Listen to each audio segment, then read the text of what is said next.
બે માણા બાપુ બાંધતા હતા અને સુધરેલા માણા બાંધે ને આપણે બચી તો ઝપટે કરી લઈએ આપણે ગામડામાં તો હવે તો બોલી તો વાહો ભાંગી દો અમુક બાઈ તો તરત કે તમારા બાપે કોઈ દી મસરું નથી માર્યું ને હું ભાંગવાની વાત આમ જ હાલતું હોય પણ શહેરના માણસો એમ ન બાંધે એ પોચું બાંધે તમે છાવ કૂતરા જેવા છો વળી બોલો કે તું સાવ કૂતરી જ છે એક જગ્યાએ એમ બાંધતા હતા એનો પતિ એમ કે તું કૂતરી તો બોલો કે તમે કૂતરા તો છોકરા બોલ્યા તો અમે પપ્પા ગલુડિયા ને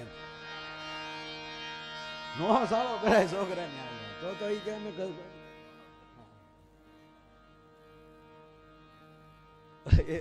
એક જે બે માણા બેઠેલા એટલે રવિવાર હતો એટલે લખન સાંભળજો રવિવાર હતો ને એટલે એમ કીધું કે એકચ્યુઅલી ચાલને આજે પિક્ચરમાં જઈએ આપણે એટલે એની પત્ની ડાયા હતા એણે કીધું કે આ છોકરા મોટા થયા આ ઘરની ફિલ્મ ચાલુ થઈ હા અમુક ફિલ્મ જ બાપુ હારી એમાં આજે લાલો આવ્યું છે હમણાં માયા કેરી સાદર ઓઢી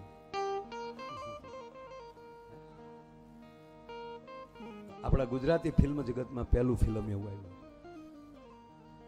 બાપુ અમેરિકામાં ગુજરાતી સમાજ હાઉસફુલ જોવે છે બધા એને ખૂબ ખૂબ ધન્યવાદ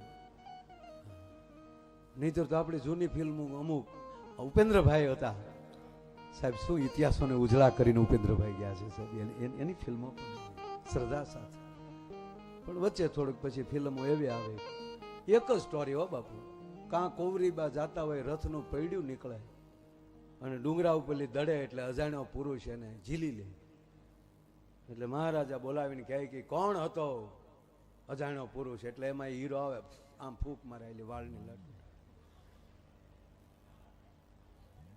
કાં ખૂટિયો ગાંડો થયો હોય ને કુંવરીબાન ઝપટે ચડે ને એ અજાણ્યો પુરુષ બસાવે કોણ હતો એ અજાણ્યો પુરુષ કચેરીમાં દાખલ કરો એટલે આવે આમ ઉભર યુવાન તે મારા કાળજાના કટકાને બચાવ્યો છે માગી લે તમારી ગૌરીનો હાથ જાણે પ્લાસ્ટિક નો હોય ત્યાં વળી સનેલ હતા ગામને જાપે મળે મારા બાપુજી કોઈ દી આ નહીં પાડે પણ એમ આ પાડી દે તારા બાપ તું હવે આવી વાત તું હું કામ કર પછી બધું આ ભાગવાનું ચાલુ થયું પણ સરસ આ લાલો ફિલ્મ આવ્યું પણ આ બે માણા બેઠેલા ને છોકરા હાજરીમાં ચાલને પિક્ચરમાં જાય એટલે છોકરા તો રૂમમાં હતા એટલે એની પત્નીએ કીધું કે આ છોકરા મોટા થયા ભણવા જાય તારા ડોહા લેશન કરે રૂમમાં બેઠા બેઠા છોકરાઓને લઈને ફિલ્મમાં ના જવાય એની પત્ની કહે અને હકીકત કીધું એવા ફિલ્મોમાં પરિવાર અરે જવું નહીં સાહેબ હું ફિલ્મો સારી જ છે કાલ ન કરી આવશે માફી માંગો ફિલ્મો સારા જ છે બધા જેને જોવાય જોજો પણ માવતર બેઠા ને અમુક એવો સીન આવીને ઉભો રહી જાય ત્યારે છોકરાને શું મોઢું દેખાડવું પિક્ચર જગતને પ્રાર્થના કરીને કહું કે આવા ફિલ્મ બનાવજો જેથી કરીને આખો પરિવાર જોઈ શકે ધર્મ જગત જોઈ શકે ગુરુને શિષ્ય હારે બેહીન જોઈ શકે માને દીકરો હારે બેહીન જોઈ શકે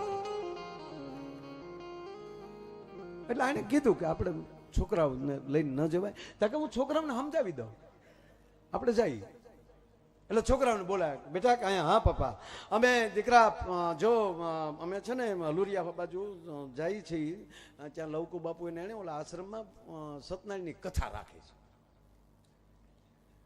એટલે 1.5 કલાક જવામાં 1.5 કલાક આવવામાં અને કલાક અમે ત્યાં કથામાં ખોટી થશું એટલે બેટા 3-4 કલાક અમારે થશે એટલે તમે ઘરે રહેજો અને જો અહીંયા રાખ્યું છે ફ્રીજમાં એ કંઈક પીજો અને જે કંઈ ખાવું પણ શાંતિથી બે ભાઈઓ ટીવી બીવી જોજો કે ઓકે લેશન બેશન કરજો ઓકે પપ્પા જાઓ એ ગયા એ વયા ગયા એટલે બે ભાઈઓએ મીટિંગ કરી મોટા ભાઈ હા 3-4 કલાક તો પપ્પાની આવવાનું નથી ને તક ના તક હાલને આપણે ફિલ્મ જોઈ આવીએ તો ઇન્ટરવેલ પડ્યું તો હામાને સોફે ટાબરિયા બેઠેલા ઝપ ઝપ ઝપ ઝપ લાઈટ થઈ તો હામાં એટલે છોકરાઓ તમે તક અમે સત્યનારાયણનો શીરો ખાવા આવ્યા હતા આ કરો ભેગું લ્યો એ નહીં મેળ આવે માટે પેટમાં પોઢી એ જ સાંભળેલી શિવે રામ લક્ષ્મણની વાત. હમણાં બાપુ હોસ્પિટલમાં જન્મ થયો તો એક બાળક બોલ્યો. ખરેખર તો જે વસ્તુ જ્યારે હારી લાગતી હોય ત્યારે લાગે. બાળક રડવું જ જોવે. જન્મતા રડે તો જ, અને ન રડતા ડોક્ટરો ઘણા બેઠા જોજો, એને ગરમ પાણી હહકું નાખીને એનો કફ કાઢીને એને રડાવે છે, ઊંધું થોડુંક રાખી. આ તો રડ્યું નહીં, નકર હાસ્ય સારું જ છે, હસવું રૂડું જ છે, પણ આમ જન્મતા બાળકે દાંત કાઢે છે. ડોક્ટર દિવાલ કૂદીને વયો જાય કે આ કોણ આવ્યું ભૂતડું એમ. આ તો રડ્યોય નહીં પ્રજ્ઞેશભાઈ, રડ્યોય નહીં, હસ્યોય નહીં, બોલ્યો. બોલ્યો કેવો જે ડોક્ટર આમ રાખીને ઉભા છે ને જે ઊંધીડ્યા જવડું હતું. તા તો આટી ખાઈને અહીં મુઠ્ઠી ઉપર બેસી ગયો, ડોક્ટરની મુઠ્ઠી ઉપર બેસી ગયો, પગ ઉપર પગ ચડાવીને. ડોક્ટરે સામું જોયું તો સીધો પુષ્પાનો ડાયલોગ બોલ્યો, ઝુકેગા નહીં છાલા. તા તો ડોક્ટરના હાથમાં મુકાઈ ગયો, પણ મૂક્યા પણ મીંદડી ગયો. અમારો દીકરો સીધો જ પીડ્યો. બોલો, આપણે બિલાડીને ઘા કરીને મને સીધી જ પડે. આ સીધો ગાડલામાં સીધો પ્લોઠી વાળીને જ પીડ્યો. નશ તેડવા જતા નશ સામું જોઈને કે બ્રાન્ડ હે બ્રાન્ડ. આખી હોસ્પિટલ ગોથું ખાઈ ગઈ કે આ જન્મતા વેદ બોલે નહીં. બોલ્યો તો ભલે બોલ્યો, પણ સીધો પુષ્પાનો ડાયલોગ કેમ બોલ્યો. સંશોધન કર્યું ત્યારે જાણવા મળ્યું કે આ પેટમાં હતો ત્યારે એની માએ 45 વાર પુષ્પા જોયું. માતાઓને પ્રાર્થના કરીને કહી કે તમારા ઉદરમાં સંતાન હોય ત્યારે સંતોની બાપુની કથા સાંભળજો. અરે એને પુસ્તક આપજો. રામાયણ વાંચે દીકરી બેઠી બેઠી 8 મહિના. એ 8 મહિના ભાગવત વાંચે, આ ભગવતીઓના ફોટા જોયા કરે તો એના સંતાનમાં એનું તેજ ઉતરશે. અને આ મહાપુરુષો એટલા વર્ષોથી આ કથાઓ, આવા આશ્રમો, એવી અનેક દિવ્ય ચેતનાઓ આકાશમાં ગંભીરસિંહ બાપુ ફરે છે. એ ચેતનાઓને પાછું ઉતરવું છે, પણ એ માવુને ગોતે છે કે અમારે કોને કોઠે ઉતરવું. ભલા માટે પેટમાં પોઢીને સાંભળેલી શિવે રામ લક્ષ્મણની વાત. અને બાપુ આ દેશે જેવો તેવો ભગવાને પસંદ નથી કર્યો. તાકાત છે આપણા ભગવાનને કોઈ લાકડે જડીને ખીલા મારી દે. તાકાત છે આપણી જગદંબા સામું કોઈ જોઈ શકે. વી ભુજાળી રક્ત બીજને જો રોળી શકતી હોય. એક બે વાર ક્યાંક દીકરા મારા જેવું નહીં મળે તને સમજાવત હઠા, પણ માન્ય હકલ મઠા નીતર હું સંભાળીશ માંગણી.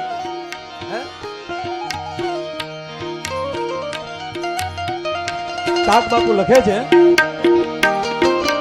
સાવ સુવાળો નથી આ રાધોયા ભારતે કાયર દે.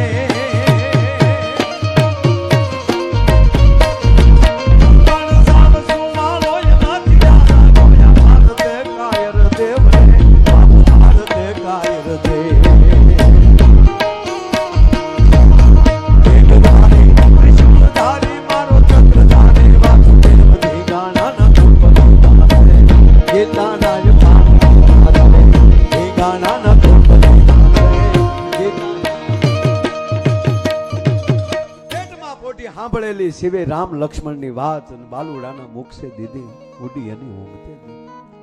બાપુ ગઈકાલે એક પ્રસંગ લીધો. 31 બાણ ભગવાન રાઘવે જે એમ કહેવાય ધનુષ ઉપર ચડા. આ ધરતી ઉપર આવો વીરવર પુરુષ ગિરીશ આપા પછી આવ્યો નથી. એક હારે 31 બાણ ચડાવવા એટલે આ ભગવાનને જોઈ છે બાપુ. એટલે એવું જ લાગે કે આ મહાપુરુષો અને આપણે રામને ભગવાન શું કામ કહે છે. ભગવાન રાવણને માર્યો એટલે નહીં, 31 બાણ ચડાવવાની જેનામાં તાકાત હોય, છતાં ક્ષમા દેવાની તાકાત હોય. જેને અતિ અપરાધ કર્યો એને માફ કરે. લક્ષ્મણજી રાવણને પૂછે છે, લંકાની ધરતી અને રાવણ એમ કેવાય પડ્યા છે, 31 બાણ એમ કેવાય વિધાણા છે. લક્ષ્મણજી કહે છે, હે મહારાજ લંકેશ,